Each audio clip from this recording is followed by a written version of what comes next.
দান সদাকা আল্লাহর কাছে খুব বেশি পছন্দের। দান সদকা করার জন্য সম্পদ লাগে না, আমার কথা শোনেন। দান সদকা করার জন্য সম্পদ লাগে না, কলিজা লাগে, মন লাগে।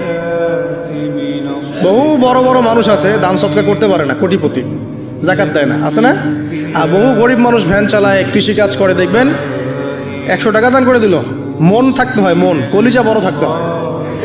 তো যাদের কলিজা বড়, মন বড়, তারা দান সদকা করতে পারবে ইনশাআল্লাহ। আর যার মন বড় সেখানেই তো আল্লাহ নূর আসবে। সংক্ষিপ্ত মনে কি, সংকীর্ণ মন আল্লাহ নূর কোত্থেকে আসবে? কথা বুঝতে পারে নাই? তো দান সদকা বাড়ান। আপনি 1 টাকা দান করেন, 5 টাকা দান করেন, হালাল রিজিক থেকে 1 টাকা দান করেন, সেটা আল্লাহর কাছে অনেক বেশি পছন্দের।